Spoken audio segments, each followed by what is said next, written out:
Nous lisons ensemble dans l'évangile de Luc, excusez-moi. Luc au chapitre 15.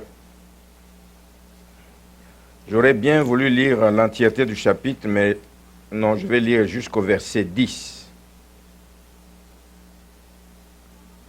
Luc 15, à partir du verset 1er, la Bible dit « Tous les publicains et les gens de mauvaise vie s'approchaient de Jésus pour l'entendre.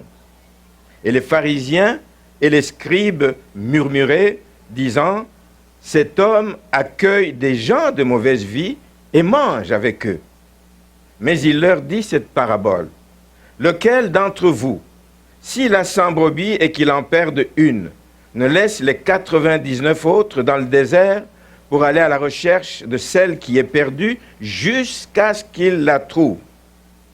Et lorsqu'il l'a trouvée, il la met avec joie sur ses épaules, et de retour à la maison, il appelle ses amis et ses voisins et leur dit « Réjouissez-vous avec moi, car j'ai trouvé ma brebis qui était perdue. » De même, je vous le dis, il y aura plus de joie dans le ciel pour un seul pécheur qui se repent que pour 99 justes qui n'ont pas besoin de repentance.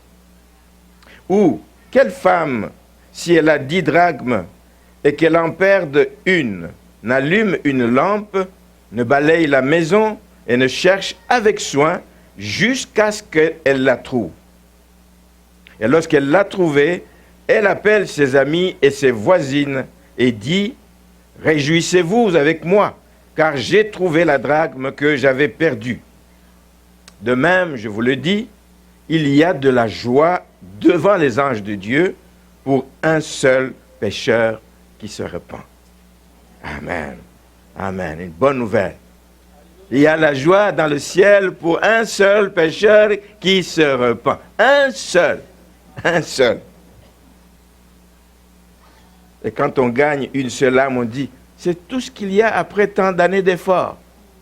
Quand on arrive à amener une personne à Christ, c'est, j'ai travaillé fort, mais une seule. Eh bien, frère, sachez que cette âme qui se répand apporte une grande joie au ciel. Amen. Alléluia. Alors, nous sommes presque à la fin de l'année 2016. Pour ceux de la maison vous savez que nous avons appelé l'année d'ouverture. Et nous l'avons expliqué dimanche après dimanche que c'est une année d'ouverture, on en a régulièrement parlé, et vous savez que c'était une ouverture dans tous les sens, une ouverture envers Dieu, une ouverture envers nos voisins, nos frères, nos sœurs, avec qui nous fréquentons l'église, une ouverture aussi vis-à-vis de l'extérieur. Et je dis aux 3/4 de l'année, après qu'on en ait parlé tant de fois, chacun sait. On ne va pas vous demander de faire un rapport de ce que vous avez fait durant l'année, mais chacun sait, comme je disais, c'est une affaire de cœur avec Dieu.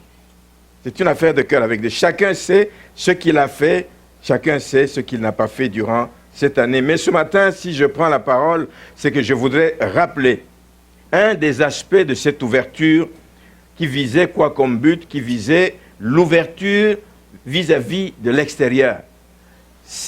L'aspect qui était visé par cette année d'ouverture, c'est de nous réveiller à notre sens des responsabilités par rapport aux perdus. Si vous regardez les statistiques, je n'ai pas regardé, ça ne m'intéresse pas, mais je sais que c'est très faible le nombre de gens qui connaissent le Seigneur à travers le monde. Il y en a très peu, c'est une infime partie. Ça veut dire qu'il y a encore beaucoup de travail à faire. Ça veut dire qu'il faut que des gens se lèvent et qu'ils prennent leurs responsabilités et de se préoccuper des gens qui sont perdus. Il ne faut pas aller les chercher en Chine. Il ne faut pas aller les chercher en Afrique. Il ne faut pas aller les chercher en Haïti. Ils sont ici au Québec. Ils ne sont pas loin que dans votre rue. Ils ne sont pas plus loin que dans votre travail. On se réjouit souvent. Là, nous allons faire des missions. Nous allons évangéliser. On va dans les îles. On concilie à la fois le beau temps qu'on passe. Ce n'est pas mauvais. Mais à côté de nous, dans notre propre famille, dans notre rue, dans notre quartier, il y a bien des gens qui ont besoin de connaître le Seigneur. Il y a besoin, bien des gens qui ont juste besoin d'entendre parler du Seigneur. Et regardez comment les yeux vont s'ouvrir et dire, mais, ah oui, je ne savais pas que c'était ça. Ou quelqu'un qui te dit, personne ne m'a jamais parlé comme ça. Amen. C'est d'oser et d'ouvrir la bouche. Et en tant que continuateur de l'œuvre de Jésus-Christ, c'est à nous qu'il revient de nous préoccuper de toutes les âmes perdues, tout ce qui erre encore dans les rues de l'Assomption et partout au Québec. Et j'aimerais peut-être ce matin m'arrêter juste sur un point, essayer de vous faire comprendre quel est le prix d'une âme. Mais je ne suis pas sûr d'y arriver. Je ne suis pas certain de pouvoir vous l'expliquer. Mais je vais essayer en prenant quelques illustrations. Parce que là, je m'adresse à des personnes adultes qui, d'une façon ou d'une autre, ont déjà perdu quelque chose. Perdre quelque chose, vous savez ce que c'est. Il y a des choses qui sont inutiles. Tu les perds, ça ne te fait pas tellement de tort, ça ne te fait pas mal. Tu dis, mais je vais les remplacer. Je peux perdre mes lunettes, elles sont précieuses pour que je lise. Oui, je vais me préoccuper un moment, mais je sais qu'il y a une solution tout de suite. Je vais chez l'ophtalmologiste, puis on me prescrit d'autres verres, et puis j'achète des lunettes. Je peux perdre des petites choses. Je peux perdre même mon cellulaire. Il coûte cher, mais je peux le perdre. Mais je dis, bon, écoute, j'ai attendu que voir si quelqu'un va me le ramener, et je ne l'ai pas retrouvé. Mais tu as la possibilité de dire, je vais au moins sauver mes données qui sont dedans en allant, comment on appelle ça, désactiver le cellulaire. Tu peux le faire.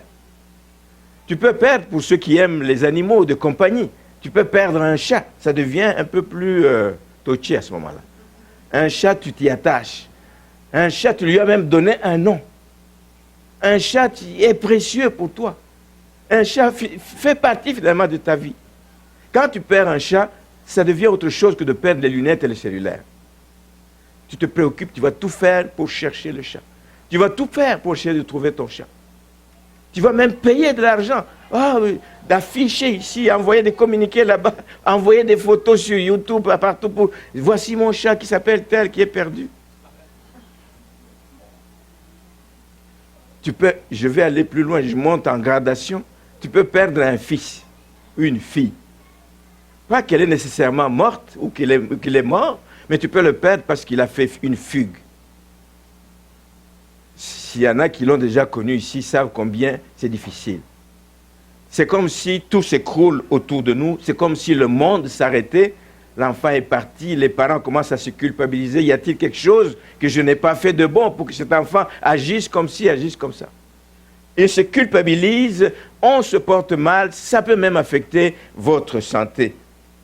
Donc ça montre que plus il y a une relation de proximité, plus il y a une relation personnelle qui a été tissée avec l'autre personne, plus on ressent le coup de la perte. Plus on le vit de façon douloureuse, plus on le sent et plus on va s'engager à retrouver cette personne. Pourquoi? Parce que cette personne est unique. Un fils, on ne le remplace pas. Il peut mourir, tu vas en avoir 10 autres après, mais tu penseras toujours à ton fils qui est décédé. Un fils, on ne le remplace pas, il est unique, il est irremplaçable. Alors, je vais juste vous montrer comment Dieu ressent, ce que Dieu ressent. Quelle est la réaction de Dieu quand une de ses âmes est perdue? Le cœur de Dieu saigne. Quand il sait qu'il a tout sacrifié pour que tous reviennent au bercail. Il a tout fait. Mais quand il y a une brebis qui se perd, une âme perdue, une âme qui continue à errer, Dieu éprouve la difficulté, Dieu éprouve la douleur, Dieu a mal, parce qu'il n'a rien ménagé pour que cette personne connaisse le salut et vienne à la connaissance de la vérité. Il n'a rien ménagé, il a donné le meilleur de lui-même. Il s'est investi pour que les pécheurs soient sauvés. Et tant que les gens continuent à errer, le Seigneur regarde et dit, mais y a-t-il des hommes, y a-t-il des femmes sur terre qui ressentent la même douleur que moi pour se préoccuper de toutes ces âmes qui sont perdues? Jésus lui-même est venu, il a fait sa part, il est allé jusqu'à la croix, mais il nous a laissés comme les continuateurs de son œuvre. Il a fait sa part et il nous demande de faire partie de ceux qui poursuivent son œuvre ici-bas. Alors, c'est à la fois un privilège, d'être choisis par lui pour dire « vous allez être les continuateurs de mon œuvre », c'est à la fois un privilège, mais c'est en même temps une lourde responsabilité qu'on ne doit pas prendre à la légère parce que nous aurons des comptes à rendre. La Bible nous dit ceci, on va lire dans 2 Chroniques. 2 Chroniques, c'est un texte qu'on lit souvent. 2 Chroniques, chapitre 16, le verset 9. « Car l'Éternel étend ses regards sur toute la terre, pour soutenir ceux dont le cœur est tout entier à lui. » Pensez-vous que cette parole, même si elle est dans l'Ancien Testament, pensez-vous que cette parole est encore vraie aujourd'hui? Que l'Éternel étend encore ses regards sur la terre à la recherche des hommes qui ont le cœur tout entier pour lui? Certainement que c'est vrai. Il regarde encore aujourd'hui. Et il regarde à l'Assomption. Il regarde dans cette église des gens qui ont le cœur tout entier pour lui. Pourquoi est-ce qu'il cherche des hommes qui ont le cœur tout entier pour lui? Pour quelle raison? La Bible le dit, c'est pour les soutenir. Les soutenir dans la mission qu'ils ont accomplie, les soutenir dans l'engagement qu'ils ont pris, de le suivre, de marcher à sa suite, de faire sa volonté. Voici pourquoi Dieu continue à jeter un regard sur la terre à la recherche. Puissiez-vous dire, me voici Seigneur, comme Ésaïe l'a dit, me voici, disponible, envoie-moi, je vais faire ta volonté. Nous voulons être donc de cela. Alors quel est le profil des gens que Dieu cherche? C'est des hommes et des femmes qui ont décidé, qui ont pris position, qui ont décidé de se lever et d'agir. Un cœur tout entier, c'est cela. C'est un cœur qui veut faire la volonté de Dieu. C'est un cœur qui veut qu'aucun ne périsse. Il faut d'abord le désirer dans son cœur. Il est vrai que ce n'est pas toi qui vas aller gagner toutes ces personnes perdues. Dieu a des témoins partout dans le monde. Et il y a des territoires par-ci par-là qui nous sont. Donc, Dieu voit les gens qui ont le désir dans leur cœur de se préoccuper de ceux qui sont perdus. Dieu cherche les hommes et les femmes qui ont dans leur cœur ce désir de voir les condamnés, les perdus échapper à la condamnation.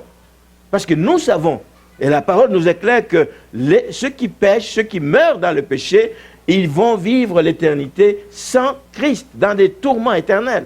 Nous le savons.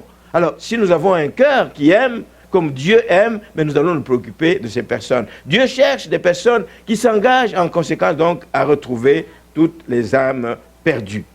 Ça, c'est la première catégorie, c'est le premier profil que Dieu va rechercher quand il étend ses regards sur la terre.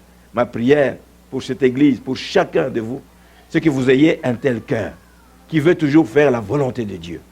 Un cœur qui se préoccupe des perdus, un cœur qui se préoccupe des gens qui sont égarés, un cœur qui s'imagine la souffrance que des multitudes vont vivre parce qu'ils passeront l'éternité sans Christ. Alors que toi, tu te réjouis d'avoir le salut, alors que tu te réjouis d'avoir ton nom inscrit dans le livre de vie, alors que tu te réjouis que Christ vient pour te chercher, pour que tu ailles vivre dans la félicité, pense qu'il y a des gens qui n'auront pas cette grâce et préoccupe-toi de ces personnes. Donc, ce que Dieu veut, c'est aussi des personnes qui ont des bonnes dispositions pour atteindre ces perdus. Pas juste de dire, mais je passe dans les rues, je distribue, pour obéir à la parole de l'Église, au mot d'ordre de l'Église, je distribue des pamphlets, etc. Mais il faut avoir réellement de bonnes dispositions. Et je voudrais ouvrir une petite parenthèse ici, pour montrer comment, chaque fois que Jésus va illustrer sa pensée, il va donner des exemples souvent tirés de la culture. Le texte ici, il parle aux gens en paraboles. Et les paraboles qu'il va donner, c'est de façon que les gens les comprennent, des choses tirées de leur culture pour qu'ils puissent comprendre la profondeur de sa pensée. D'abord, quel genre de personnes Dieu veut avoir? Donc, quel genre de personnes? Jésus parle de berger dans le texte que nous avons lu. Il parle de berger. La première parabole, c'est une parabole d'un berger. Israël, c'était un peuple, comment on l'appelle? Un peuple d'éleveurs, c'était un peuple d'agriculteurs. Il comprend tout ce qui est langage d'un berger, il le comprend. Ils le comprennent facilement parce qu'ils savent ce que c'est que la vie d'un berger. Un berger ne dort pas, un berger veille parce qu'il a toujours peur qu'on vienne voler les brebis, parce qu'il a toujours peur que les loups viennent arracher les brebis qu'il a en garde. Mais aujourd'hui, quand nous lisons ces textes, C'est toujours difficile de comprendre. Il y a des gens qui n'ont même jamais été dans une ferme. Il y a des gens qui ne savent pas ce que c'est qu'un berger. Il y a qui ne savent même pas ce que c'est qu'une bête. Ils n'ont jamais vu, à part le voir dans le cinéma et autres. C'est toujours difficile de comprendre ce langage ici parce que ce n'est pas dans notre culture d'aujourd'hui pour beaucoup de gens. Mais moi, je viens d'une culture d'éleveurs. Mon peuple, c'est des éleveurs. Alors, j'ai grandi en entendant. Je n'ai pas été dans une ferme, je vivais en ville, mais j'ai grandi en entendant des histoires des éleveurs. Et c'est des éleveurs de vaches. Et c'est vraiment dans la culture. Et quand on comprend cette culture, on comprend la valeur d'une bête. Et pour les éleveurs, pour les pasteurs, etc., la valeur d'une bête, d'un animal, d'une vache, elle n'est pas que monétaire. On ne garde pas une vache, on ne garde pas les brebis juste pour une valeur monétaire. Il y a une valeur sentimentale qui va avec ça. Il y a une valeur sentimentale qui va. Chaque vache était connue individuellement. On lui donnait même un nom. On savait cette vache s'appelle comme ça. On savait la reconnaître par sa couleur. La couleur d'une vache, etc. On dit, ah, une belle couleur, on lui donne tel nom. On savait reconnaître une vache et l'apprécier par la valeur de ses cornes. Toutes sortes de cornes. Et la valeur des cornes, etc. permettait d'apprécier une vache. Donc, il y a toutes ces caractéristiques qu'une vache peut avoir permet d'apprécier cette vache. Et je suis en train d'aller pour vous montrer que le berger connaît sa brebis, connaît sa vache, connaît cette bête qu'il est en train d'élever parce qu'il l'apprécie. Il y a un lien sentimental qui s'est créé avec cette vache. C'est tellement vrai que quand la vache erre ou la brebis sort de l'enclos et s'en va, en temps normal, on dit, elle m'a fatigué, cette brebis est allée loin, tu prends des coups, tu donnes. Mais ici, Jésus nous montre que j'aime tellement mes brebis. Il dit que quand il perd une et qu'il la retrouve, d'abord il va la chercher jusqu'à ce qu'il la retrouve. Et quand il la retrouve, il la met sur ses épaules. Celle qui t'a fait courir, celle qui t'a fait marcher, celle qui t'a fait perdre d'autres occasions de faire d'autres choses, celle qui t'a fait perdre du temps, mais il la porte sur ses épaules. Et de retour à la maison même, il organise une grande fête. Ça lui coûte encore plus cher. Il n'était pas obligé d'organiser une fête, mais il l'organise parce qu'il a retrouvé sa brebis. Voici la valeur d'une brebis. Voici comment le Seigneur voit les âmes. Quand il retrouve une âme perdue, on dit qu'il y a une fête au ciel. Les anges fêtent au ciel. Ici-bas aussi, on devrait se réjouir chaque fois qu'une âme est gagnée à Christ. Mais quand nous regardons comment le chapitre 15 commence, alors que Jésus a parlé, a dit pourquoi il est venu. Je suis venu pour les brebis perdues. Je ne suis pas venu pour celles qui sont bonnes, qui sont en santé. Je suis venu pour celles qui sont malades. Regardez la réaction des publicains et des gens de mauvaise vie. Et des gens de... La réaction des pharisiens et des scribes qui connaissaient la parole de Dieu, qui savaient, qui étaient des religieux, mais qui savaient pourquoi Jésus-Christ était venu. Et il dit que les publicains et les gens de mauvaise vie s'approchaient de Jésus pour l'entendre. Ils étaient en quête de quelqu'un qui va les aimer. Ailleurs, ceux qui sont de mauvaise vie, la société les rejette. Ceux qui sont de mauvaise vie, on les regarde de travers, on les pointe du doigt. Mais ils se sentent bien quand ils viennent à Jésus, parce que Jésus leur ouvre les bras. Jésus veut les écouter, Jésus veut les aider. Regardez la réaction des pharisiens et des scribes, c'est murmurer. Parce qu'ils n'ont pas compris la valeur d'une âme. Parce qu'ils considèrent que le berger ne vaut rien. Eux, ils sont de la classe supérieure, ils ne peuvent pas se rabaisser au niveau de berger pour se préoccuper de chacune de ces brebis. Jésus s'occupe de chacune des brebis. Voilà pourquoi il est le berger d'Israël. Il est le grand berger. Il est le bon berger comme lui-même s'appelle. Amen.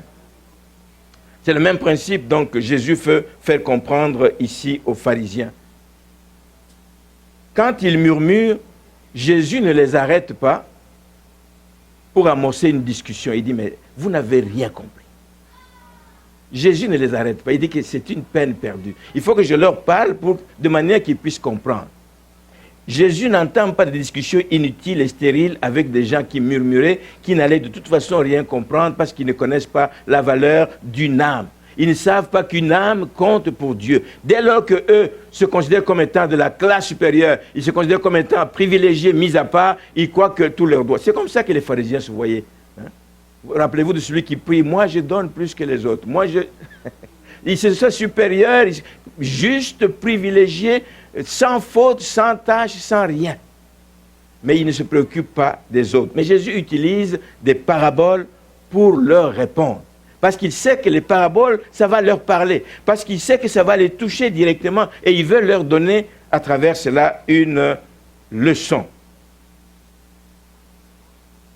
C'est ça l'attitude des pharisiens. Plusieurs fois, j'ai lu d'autres textes dans Luc. On voit que chaque fois qu'ils venaient avec des questions ou en murmurant, c'était parce qu'ils voulaient chaque fois éprouver Jésus-Christ. Ce n'est pas parce qu'ils voulaient avoir une réponse, une clarification. Leur cœur n'était pas disposé. Ils voulaient juste l'éprouver, ils voulaient lui mettre des cales. Mais Jésus-Christ dit, je vais utiliser des paraboles. Parce qu'il a vu que ces gens n'avaient pas de bonne disposition en eux pour l'écouter. Ils n'étaient pas bien disposés. Peut-être qu'ils le faisaient pour voir qu'est-ce qu'il va encore dire. Il s'assoit avec des gens de mauvaise vie, il s'assoit avec des gens, des rébus de la société, il s'assoit avec des gens qui sont des pécheurs. Les publicains étaient considérés comme des pécheurs, les collecteurs d'impôts.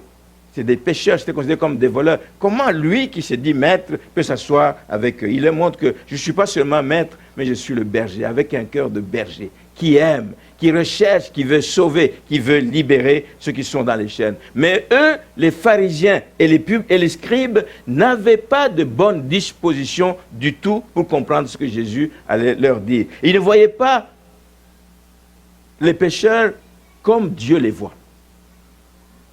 Pour eux, les pécheurs, il faut s'éloigner d'eux. Il faut s'éloigner d'eux. Et nous avons malheureusement tendance, comme enfants de Dieu, à dire, non, non, non, je ne vais pas m'asseoir avec les... Mais comment ils vont être gagnés à Christ si on ne s'assoit pas avec eux? Comment ils vont être gagnés à Christ si on ne les approche pas? Comment ils vont être gagnés à Christ si on ne mange pas avec eux? Si on ne les invite pas? Il y en a qui ont peur, si on me voit avec, ah, on va dire. Non, tu n'as pas à avoir peur. Si ton cœur est vrai, si ton cœur est sincère, si ton cœur poursuit le bien de cette âme pour qu'elle arrive à connaître le Seigneur, tu n'as pas à te soucier de on dit, on dira, on pensera, on fera tel commentaire. Tu n'as pas du tout à t'en soucier. Donc, eux ici, les pharisiens et les scribes, n'avaient pas la même vision du pécheur que Dieu a du pécheur. Jésus leur donne ces exemples, ces paraboles, parce qu'il veut qu'ils ajustent et qu'ils mettent aussi leurs priorités à la bonne place.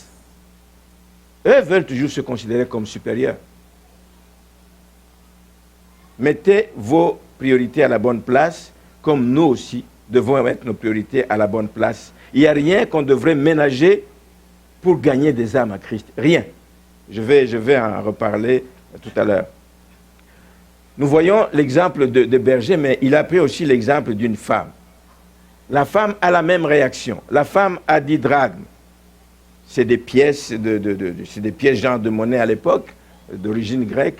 C'est des pièces de monnaie qui avaient de la valeur. Elle en perd une sur les 10 qu'elle avait.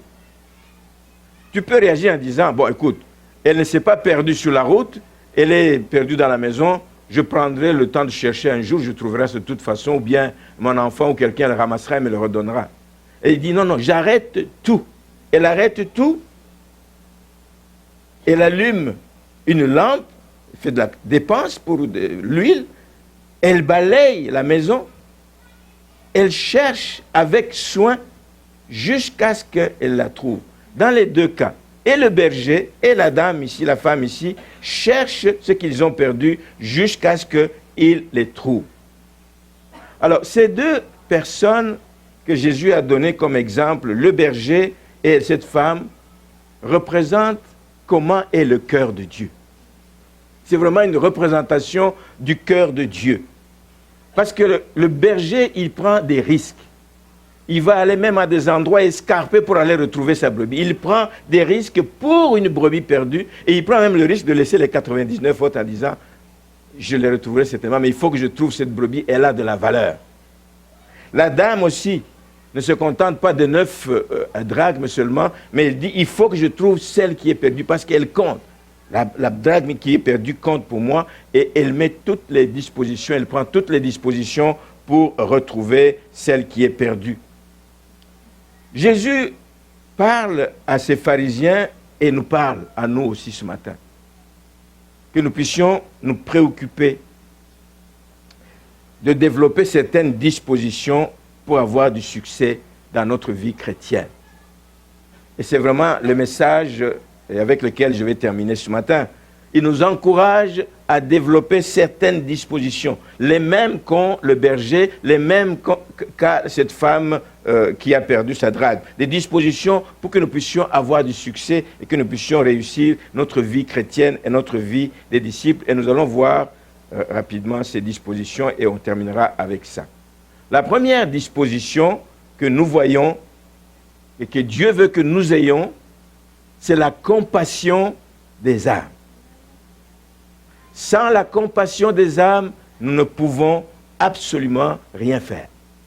Sans la compassion des âmes, nous allons nous asseoir et nous allons nous contenter de notre salut en disant « J'attends que Jésus-Christ vienne me chercher pour que j'aille vivre dans la félicité avec lui. » La première chose que Jésus veut montrer, il faut avoir la compassion des âmes. Dieu a un cœur de compassion de tout temps et c'est ce qui fait qu'il a envoyé son Fils. Amen. Il ne faut pas attendre, frères et sœurs, que d'autres personnes le fassent. Souvent, c'est ce que nous disons. Ah, moi, je me contente de faire tel type d'activité dans l'Église. C'est ça mon appel. Non. C'est l'appel de tous d'aller et de gagner des âmes à Christ. C'est un appel qui est adressé à tous. À plus de ça, tu peux avoir un appel plus particulier. Seigneur t'a mis à cœur de venir nettoyer le temple. Gloire à Dieu. Gloire à Dieu. Mais il ne faut pas attendre que d'autres le fassent à notre place. Il ne faut pas attendre que le pasteur le fasse. Il y a plusieurs années, j'ai donné des chiffres ici pour montrer que parmi les gens, je n'ai plus en tête, mais je crois que c'est quelque chose comme 78% des gens qui viennent à l'église parce que c'est quelqu'un de l'église qui en a parlé. Pas le pasteur qui va parler aux gens, c'est les membres de l'église qui parlent. Qui annoncent l'évangile, qui distribuent des pamphlets, etc., et qui parlent de Jésus à l'extérieur et qui finissent par amener des gens à l'église. 12% ou 22%, ça peut venir du pasteur. Parce que lui aussi, il a sa part à faire. À travers les enseignements, à travers toutes sortes d'activités qu'il peut faire, les visites qu'il peut faire, il rencontre aussi quelques personnes. Ça veut dire que n'attendez pas, parce que sinon les 78% ne viendront jamais au Seigneur. Il faut prendre ses responsabilités, s'intéresser aux gens en les accueillant comme Jésus a fait, même s'ils sont de mauvaise vie, et en mangeant avec eux. Alors là, ça commence à être difficile. Il dit, je vais en plus faire des dépenses pour une âme. Oui, oui. Seigneur te bénit, c'est pour que tu te serves de cet argent pour évangéliser. Et une façon d'évangéliser, c'est de rencontrer quelqu'un autour d'un repas. Il se sent accueilli autour d'un repas. Il se sent accueilli quand tu l'accueilles chez toi, tu t'assois avec lui, tu prends du temps pour parler avec lui, il se sent accueilli. Tu le reçois pas pour taper sur lui, pas pour dire si tu es dans cet état, c'est parce que tu as péché, si tu es dans cet état, c'est parce que tu ne veux pas écouter, tu l'accueilles. Amen. Tu lui montres ce que Dieu offre, le grand amour de Dieu. Tu ne mets pas l'accent, c'est l'erreur que nous avons commise moi-même en premier, au début de ma foi. Je voulais rencontrer quelqu'un qui ne connaissait pas le Seigneur et je voulais qu'il reçoive Christ, qu'il reconnaisse Christ, sinon je le menaçais d'aller en enfer. Ce n'est certainement pas la bonne approche. Là, vous l'éloignez du Seigneur. Il faut d'abord l'accueillir, lui parler d'amour de Dieu, lui parler de l'amour de Dieu, lui montrer que Dieu le cherche, lui montrer que Dieu a un plan pour sa vie, un plan de paix et de bonheur, et non un plan de malheur. Présentement, tu vis dans un plan de malheur de l'ennemi, mais Dieu veut te sortir de ce plan de malheur pour t'amener à l'agréable lumière des enfants de Dieu. Voici comment il faut approcher. Jésus les accueillait. Jésus ne les condamnait pas. Jésus leur parlait, leur montrait le chemin à suivre. Et puis il disait, tu es pardonné, ensuite, va et ne pêche plus. Jésus accueillait les gens. Jésus s'assoyait avec les gens. Jésus nous a donné l'exemple à suivre. Nous ne devons pas nous baser sur la réputation, mauvaise réputation de quelqu'un, mais si notre cœur désire que cette personne arrive à connaître le Seigneur, il va nous donner les moyens de transmettre ce qu'il faut pour que nous puissions atteindre le cœur de la personne. Voici la première chose, la compassion des âmes. Il faut que ça nous habite. Il faut que nous dormions avec cette compassion. Il faut que nous nous réveillions avec cette compassion. On ne la laisse pas à la maison en disant, maintenant je vais au travail, je m'occupe de mon travail. Non, Au travail, tu as la compassion des âmes. Un collègue a besoin de connaître Christ, tu trouveras un moyen, pendant l'heure de dîner, de lui parler de Christ. Tu trouveras un moyen. Pas le condamner et dire, mais vous là, vous irez en enfer. Et tu fais ça, tu l'éloignes. Il faut l'approcher. Et donc, Jésus les accueillait de la bonne façon. Alors, vous savez vous-même quelle est la dernière fois où vous avez fait un tel exercice. Chacun le sait. Je le dis et c'est malheureux à dire, mais il faut qu'on se remette en question, frères et sœurs. On le dit, on le répète, et le pasteur ne comprend pas qu'on est au Québec ici. Mais qui a dit qu'au Québec, on ne doit pas annoncer l'évangile? Ici, on est au Québec, on n'est pas en Afrique. Mais on n'a pas dit que c'est seulement en Afrique qu'on doit s'évertuer pour annoncer l'évangile. Au Québec, les gens ont besoin de Christ plus que jamais. Plus que jamais. Il faut se faire violence, frères et sœurs. Ça ne viendra pas tout seul. Il faut se faire violence. Avoir et développer cette compassion des âmes. Amen. La deuxième bonne attitude que nous devons développer, c'est que ce n'est pas parce qu'on l'a fait une fois qu'on dit, pour cette semaine, j'ai fait ma part, maintenant je vais attendre que la personne réagisse. La Bible nous montre que tous ceux qui cherchaient ce qui était perdu ont mis quoi? Des efforts. Ils ont investi le temps, l'énergie. Ils laissent 99, ils cherchent celle qui est perdue. Le mot jusqu'à ce que. C'est-à-dire qu'il était prêt que ça prenne le temps que ça doit prendre. Il était prêt jusqu'à ce qu'il la trouve. Il a mis des efforts. Non seulement des efforts en cherchant, mais il a mis des efforts aussi financiers pour se réjouir quand il la trouve. Pour dire, ce n'est pas un travail en vain que j'ai fait. Merci Seigneur. Venez les amis, venez, on va se réjouir parce qu'il y a une âme qui vient d'échapper aux griffes de l'ennemi. Mettre des efforts. On n'attend pas que les gens viennent à nous, c'est mettre les efforts parce que nous savons qu'ils ne viendront jamais à nous d'eux-mêmes. Ils sont captifs. Ils sont captifs, ils sont dans les chaînes de l'ennemi. S'il y a quelqu'un, si nous savions garder les âmes, veiller sur les âmes, comme l'ennemi garde les prisonniers, je pense qu'il y aurait de belles choses dans les églises. Si nous savions veiller sur les âmes, celles que le Seigneur a déjà gagnées, que nous ne puissions pas les maganer et les faire fuir de l'église, mais les gagner pour qu'elles demeurent, qu'elles écoutent la parole, qu'elles grandissent dans la parole de Dieu et qu'elles puissent devenir elles-mêmes des gagneurs d'âmes à leur tour. Les accueillir pour les garder, les accueillir pour les entourer, les accueillir et se préoccuper qu'ils grandissent. On n'attend pas qu'ils viennent à nous, ils sont captifs. Il faut aller, c'est une violence même que nous faisons d'aller les sortir des griffes de l'ennemi. Amen. Et vous savez, il y a des efforts à faire. Il y a des efforts à faire. Oui, le premier effort, vous allez me dire, il faut prier. On ne sort pas comme ça. Frères et sœurs, nous prions, ça fait des années que nous prions. Mais si la prière n'est pas accompagnée d'action, il n'y a rien à faire. Il n'y a rien à faire. Oui, il faut prier, et il faut prier sans cesse. Pas seulement prier sans cesse. Tout ce que nous faisons, nous devons le faire sans cesse aussi. Parce que le Seigneur, la prière que nous faisons, Seigneur, comme disait Roland l'autre jour, je faisais une prière, Seigneur, ce matin, je sors, je vais faire des commissions, mais quelqu'un, une ou deux ou trois personnes sur mon chemin, que je puisse lui parler.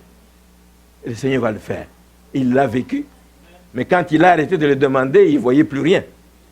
Alors faites l'exercice, Seigneur, mets quelqu'un. Ça peut être dans l'autobus, ça peut être, je ne sais pas où, dans la boutique du coin. Mets quelqu'un sur ma route, que je puisse lui parler, lui partager.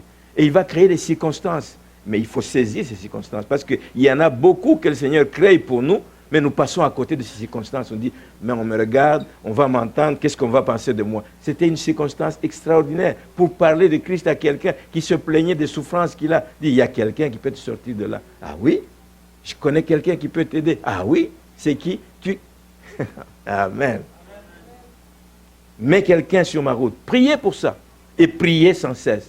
Mais nous prions des fois dans l'église, mais il y a des moments où on n'entend plus personne qui élève là-bas pour dire, prions pour les âmes de l'Assomption. Seigneur, qui nous donne l'occasion d'aller toucher des âmes chez l'Assomption, à la Valtrie, un peu partout, à Repentigny, à Montréal. Donne-nous, Seigneur, l'occasion de toucher des âmes.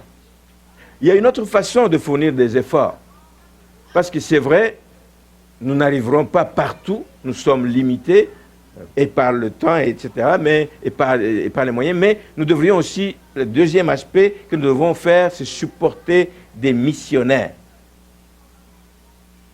Supporter des missionnaires. C'est des gens qui se disposent. C'est des gens qui disent, ma vie, c'est pour annoncer l'évangile. Donc, une telle personne a besoin d'être supportée. S'il doit aller au loin pour voyager, même au Québec, s'il doit aller au Saguenay, s'il doit aller dans les Laurentides, n'importe où. C'est du gaz, c'est de ceci. S'il y a des missionnaires, on devrait les supporter pour le beau travail qu'ils font. La Bible dit qu'ils sont beaux, les pieds de ceux qui annoncent l'évangile. Bénissons ces personnes. En tant qu'Église, je répète et j'insiste, nous devons garder cette habitude de supporter les missionnaires. Supporter les missionnaires. Mais nous ne devons pas nous limiter à ça parce que, encore une fois, des erreurs que nous avons commises par un mauvais enseignement qu'on a eu au début. Nous, on nous disait au début, ben, si vous n'êtes pas capable, donnez l'argent à ceux qui peuvent aller, ils vont aller, et puis c'est 50-50. 50% de bénédiction, 50% pour toi. Et nous, on a dit, oh, gloire à Dieu, moi je donnerai l'argent. Je suis sûr d'avoir mes 50%. Mais quelqu'un est venu nous ouvrir les yeux et je lui ai dit, non, le Seigneur a besoin de plus que ça. Le Seigneur a besoin de ton épaule. Le Seigneur a besoin que tu sentes la charge, que tu supportes. Il faut que tu sentes que ce n'est pas quelque chose de facile. Il faut qu'il sente que c'est difficile, que ça mérite que tu fasses des efforts. Le Seigneur a besoin de ton épaule aussi, frères et sœurs. Il a besoin de ton épaule. Ce n'est pas juste, j'ai donné ma dîme, j'ai donné si j'ai fait ça. Mais il a besoin de ton épaule. Il a besoin que tu fasses des efforts. Et les efforts, tu peux les faire de plusieurs façons. J'ai dit, supporter les missionnaires. Quelque chose qui se faisait beaucoup. Je l'ai vu en Afrique, mais certainement ici au Québec. Oui, quand je suis arrivé, on m'en a parlé. Il y a une époque où dans les églises, les gens sortaient pour aller visiter les malades à l'hôpital. Qu'est-ce qui nous empêche de le faire aujourd'hui? Qu'est-ce qui vous empêche individuellement de le faire? Il y a un moment où ils sortaient pour aller visiter des prisonniers. C'est des gens qui sont enfermés. S'il n'y a personne qui leur parle du Seigneur, ils sortiront de là comme ils sont entrés, mais ils ont besoin d'entendre que le Seigneur veut qu'ils changent les prisonniers. Il y a des personnes qui allaient avec des chorales. Dans cette église, au début, on nous a dit qu'ils sortaient avec une chorale, ils allaient dans les maisons pour personnes âgées, etc. Qui refusera de recevoir une chorale qui chante? Mais quand on chante des choses de Dieu, à la fin, vous aurez l'occasion de placer des mots. C'est une porte ouverte. Je dis souvent que quand vous le faites ainsi, les parents, les amis qui sont venus en visite, ils vont dire, mais c'est qui ces personnes?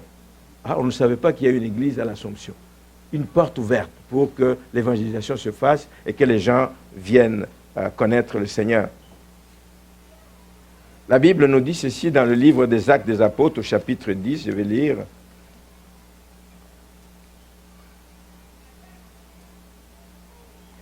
Vous savez comment Dieu a oint du Saint-Esprit et de force Jésus de Nazareth qui allait de lieu en lieu, faisant du bien et guérissant tous ceux qui étaient sous l'emprise du diable, car Dieu était avec lui. Ce que je veux souligner ici, c'est qu'il allait de lieu en lieu. Lisons aussi dans l'Évangile selon Jean, au chapitre 4, un autre texte qui nous montre comment Jésus était occupé. Au chapitre 4, le verset 31 à 33 nous dit ceci.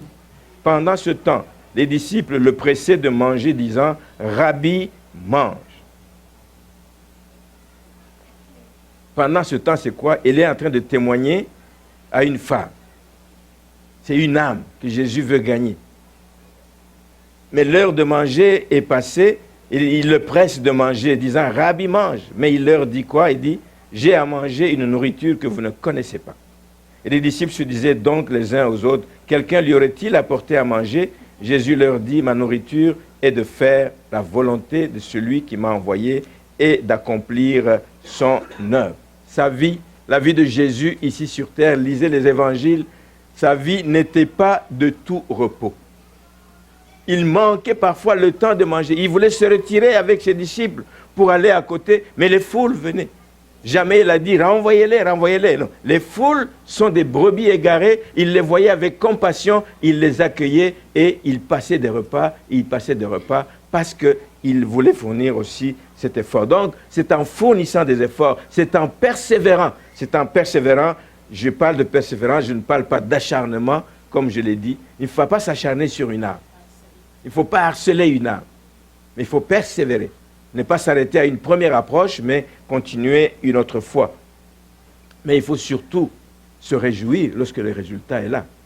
Se réjouir et le partager à d'autres personnes. Venez, réjouissons-nous parce qu'il y a une âme qui vient d'être gagnée. Il y a une joie au ciel pour une âme qui est gagnée à Christ. Et je termine en vous donnant, disons un peu le rapport de... Il y a une sœur qui est venue ici il y a quelques années, qui ont un mouvement qui évangélise dans les campus du Québec. Toutes les universités du Québec, ici à Montréal, un peu partout, ils commencent à aller dans les cégeps également. Et ils m'envoient régulièrement des rapports parce que moi, je suis intéressé à savoir ce qu'ils font. Ils m'envoient régulièrement des rapports de toutes leurs activités, qu'ils aillent en France, qu'ils aillent en Ontario, que les gens d'Ontario viennent ici pour renforcer, etc., pour toutes les activités qu'ils organisent. Et dans un des rapports, il disait ceci, que dans un blitz qu'ils ont fait d'évangélisation, une fin de semaine ou quelque chose comme ça, ils ont pu parler, donc prendre le temps de s'asseoir et de partager l'évangile avec des étudiants. Ils en ont rencontré 80. 80. Mais le résultat qui en est sorti, 4. 4 sur 80 ont donné leur vie au Seigneur. C'est une grande joie au ciel quand une âme est gagnée. Peu importe le nombre à qui vous avez présenté l'évangile, quand une âme est gagnée, c'est une joie au ciel. Alors ne négligeons pas les petits résultats ou les petits commencements. Ne négligeons jamais les résultats qui sortent de toute action que nous menons. Ce qui décourage souvent les enfants de Dieu, c'est cela. Ça fait des semaines, nous sortons pour faire de l'évangélisation, mais il n'y a pas une seule âme qui est venue à l'église. Le but premier d'évangéliser, ce n'est pas que les âmes viennent à notre église. Gloire à Dieu s'ils viennent à notre église. Mais le but premier d'évangéliser, c'est qu'ils connaissent Christ, qu'ils s'attachent à Christ. Peu importe où ils vont, c'est compter au ciel. Ne croyez pas qu'on oubliera au ciel par qui il est venu. On sait que c'est elle qui est sortie, c'est elle qui a prié, c'est elle qui a fait ça pour que cette âme soit gagnée à Christ. Je voudrais vous encourager à ne pas regarder au résultat parce que ça nous bloque. Et que désormais, quand il y a une action d'évangélisation qui est programmée dans l'Église, pour l'instant, nous le faisons comme ceci. Nous disons, nous avons des pamphlets qui ont été faits, la boîte est là, en arrière. C'est d'aller dans les rues, d'aborder les gens. S'ils vous écoutent, vous avez l'occasion de placer une parole et s'ils prennent un petit temps, vous pouvez partager la parole de Dieu. Sinon, vous leur laissez le pamphlet. Je sais qu'il y a beaucoup de gens dans l'histoire de l'humanité qui ont été sauvés avec juste un pamphlet, qu'on ne leur a même pas donné, qu'ils ont ramassé sur la rue. Donc, ne négligez pas ces choses. Ne négligez pas ces choses. Quand on annonce une action d'évangélisation, faites-le. Prenez d'autres initiatives. Invitez-moi les jours où vous voulez aller à l'hôpital, pour visiter un malade. Invitez-moi, nous irons avec vous. Nous allons prier, nous allons partager la parole de Dieu avec cette personne. Amen. Je vais terminer donc à la lumière de tout ce qui a été dit ce matin. Juste vous rappeler qu'il y a des attitudes que nous devons développer pour avoir du succès dans notre vie chrétienne. C'est la compassion des âmes perdues. Il faut que ça nous habite. J'allais dire que ça nous ronge. Non, il faut que ça nous garde éveillés, cette compassion des âmes. Mais il faut fournir des efforts, il y a des actions à mener et il faut surtout persévérer. Ne pas arrêter parce qu'on ne voit pas le résultat, ne pas arrêter parce que les gens te rejettent. 80 personnes à qui ils ont parlé, personne ne veut savoir que 4 personnes. Mais il faut voir le rapport qu'ils ont fait, ils bénissaient le Seigneur, ils proclamaient cette nouvelle partout parce que c'était une grande victoire pour 4 âmes qui étaient gagnées à Christ. Amen.